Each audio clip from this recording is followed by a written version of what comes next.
Savukku Shankar arrest. So இதை பற்றி பெருசாக யாரும் பேசுன மாதிரி தெரியல. சரி, நம்ம இதை பற்றி பேசலாமே அப்படின்றதுக்காக தான். ஸோ சவுக்கு சங்கர் அப்படின்ற ஒரு நபர் வந்து யார் அப்படின்னு சொல்லிட்டு நம்ம எல்லாருக்குமே தெரியும். The person who opposes current ruling party. Or ஒரு நபர் வந்து ஆளுங்கட்சியை எதிர்க்கிறாரு அப்படின்னா அது சவுக்கு சங்கராக தான் மேபி ப்ராபப்ளி இருக்க முடியும். இன்னும் தெளிவாக சொல்லணும் அப்படின்னா ஆளுங்கட்சி செய்கிற தப்புகளுக்கு எதிராக குரல் கொடுக்குற ஒரு நபர் தான் சவுக்கு சங்கர் அப்படின்னு சொல்லப்படுற ஒரு நபர். ஸோ அவரை வந்து இப்போ ரீசெண்டாக அரெஸ்ட் பண்ணி கோர்ட்டுக்கு ப்ரொடியூஸ் பண்ணுறதுக்காக கூட்டிகிட்டு போயிட்டு இருந்தாங்க. ஸோ அந்த ஒரு வீடியோ ஃபுட்டேஜ் என்னால் நியூஸில் பார்க்க முடிஞ்சுச்சு. ஸோ அந்த நியூஸில் வந்து அவருக்கு கையில் அடிபட்டு அந்த மாவுக்கட்டு கழுத்து வழியாக அந்த மாதிரிலாம் போட்டு விட்டுருந்தாங்க. அண்ட் அவர் கையை இப்படி வச்சுக்கிட்டு எம்எல்ஏ யாரும் தொற்ற வேண்டாம் அப்படின்ற ஒரு பயத்திலே வந்து நடந்து வந்துட்டு இருக்காரு. எதுக்காக அப்படின்னு பார்த்தோம்னா அவர் கைகளில் அடிபட்ட அந்த ஒரு காயங்களாக இருக்கட்டும், அது எல்லாமே இன்னொருத்தர் மேலே வந்து தெரியாமல் விழுந்துட்டாலோ இல்லை அவரை யாராச்சும் தெரியாமல் தொட்டுட்டாலோ அந்த வலி அப்படின்றது பயங்கரமாக இருக்கும்ல. ஸோ தமிழில் யாருமே வந்து தப்பித்தவர் கூட தொற்றக்கூட வேணாம், எனக்கு வலி அந்த அளவுக்கு பயங்கரமாக இருக்குது அப்படின்ற ஒரு நோக்கத்தினால தான் ஒரு பயத்தோட ஒரு அச்சத்தோடு அவர் வந்து இந்த மாதிரி கையெல்லாம் காட்டிட்டு அவர் பாட்டுக்கு நடந்து வந்துட்டு இருக்காரு. ஸோ இந்த அடி அப்படின்றது அவருக்கு எங்கே பட்டிருக்கு அப்படின்னு பார்த்தீங்கன்னா ஆப்வியஸ்லி அவர் அரெஸ்ட் பண்ணி லாக்அப்பில் வச்சிருக்கும் போது தான் அவருக்கு அந்த அடிகள் அப்படின்றதெல்லாம் விழுந்திருக்கு அப்படின்றதும் நம்மளால் பார்க்க முடியுது.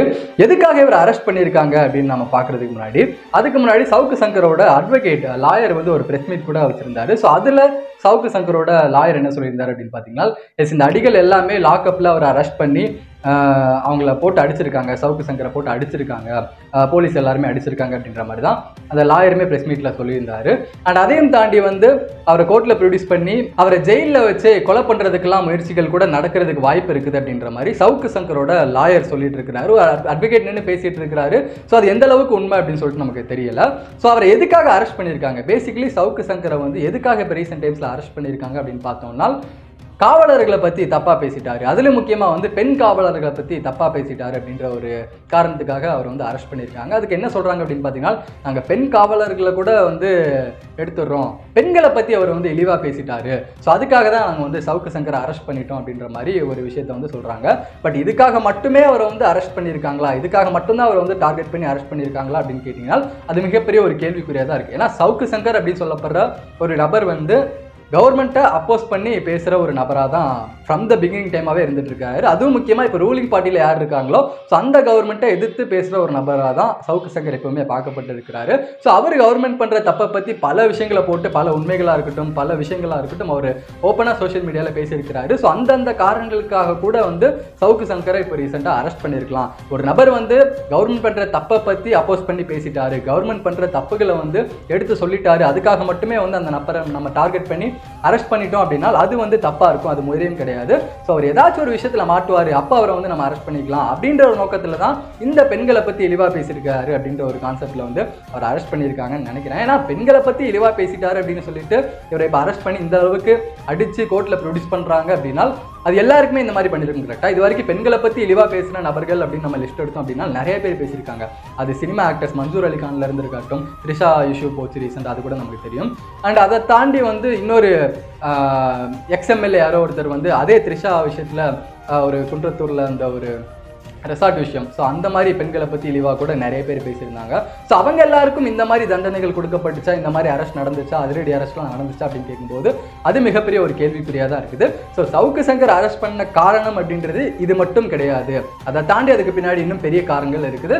கவர்மெண்ட்டை பற்றி கவர்மெண்ட் செய்கிற தப்புகளை பற்றி அவர் எதிராக குரல் கொடுத்ததுனால தான் இந்த அரெஸ்ட் அப்படின்றது நடந்திருக்கலாம் அப்படின்ற மாதிரி எதிர்பார்க்கப்பட்டுக்கிட்டு இருக்குது. அண்ட் அதையும் தாண்டி அவரை இந்த ஒரு கேஸ்ல புக் பண்ணியிருக்காங்களா, பெண்களை பத்தி இழிவா பேசிட்டாரு அப்படின்னு சொல்லிட்டு அந்த கேஸ்ல புக் பண்ணி அவரை வந்து அரெஸ்ட் பண்றாங்க.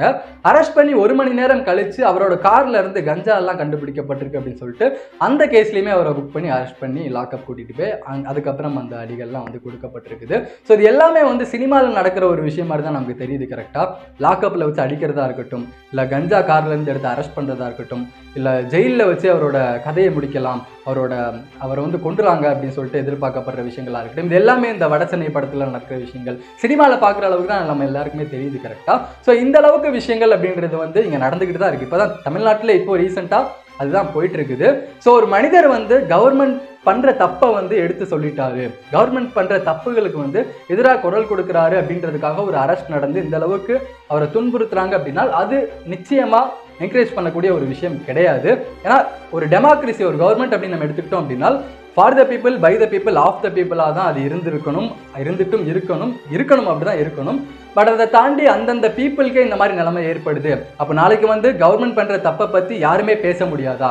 அது நானாக இருக்கட்டும், இல்லை நீங்களாக இருக்கட்டும், யாராக இருந்தாலுமே நாளைக்கு கவர்மெண்ட் பண்ணுற தப்பை வந்து நம்ம சொல்ல முடியாது. ஒரு கவர்மெண்ட் ஒரு விஷயம் பண்ணுறாங்க, அதில் தப்பு நடக்குது அப்படின்னா அதை நம்ம எடுத்து சொன்னால் தான் அடுத்த கவர்மெண்ட் அதை திருத்திக்க முடியும். அந்த தப்பு அப்படின்றது சரி பண்ணப்படும் கரெக்டாக. ஸோ கவர்மெண்ட் பண்ணுற தப்பை பற்றி யாருமே பேசக்கூடாது.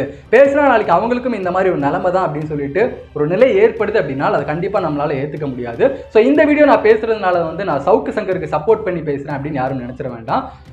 நாளைக்கு நானாக இருக்கட்டும், இல்லை நீங்களாக இருக்கட்டுமே, கவர்மெண்ட் ஒரு விஷயம் பண்ணுறாங்க, அது தப்பாக தெரியுது அப்படின்னா, அது அங்கே ஒரு விஷயம் தப்பாக இருக்குது அப்படின்னா, அது தப்பு, அங்கே ஒரு தப்பு நடக்குது அப்படின்னு சொல்லிட்டு நம்மளால சொல்ல முடியாத ஒரு நிலை கண்டிப்பாக வந்து ஏற்பட தான் செய்யும் கரெக்டாக. நாளைக்கு அதை நான் சொல்லிட்டேன் அப்படின்னா எனக்கும் நாளைக்கு இந்த ஒரு நிலைமை தான் அப்படின்னு சொல்லிட்டு ஏற்பட்டுச்சு அப்படின்னா அது இந்த சொசைட்டிக்கு ஒரு ஹெல்த்தியான ஒரு விஷயமா இருக்காது கரெக்டாக. ஸோ அதனால தான் இந்த ஒரு வீடியோ அப்படின்றது நான் மெயினாக பேசணும்னு நினச்சேன். ஸோ யாருக்கு தெரியும், நாளைக்கு நானாக கூட இருக்கலாம், இல்லை நீங்களாக கூட இருக்கலாம். கவர்மெண்ட் பண்ணுற ஒரு தப்பை பற்றி நம்ம வாயால் பேசிட்டோம்னால் கூட நாளைக்கு நம்மளுக்கு கூட இந்த மாதிரி நடக்கிறதுக்கு வாய்ப்புகள் நிறையா இருக்குது. என்னடா சொல்கிறா?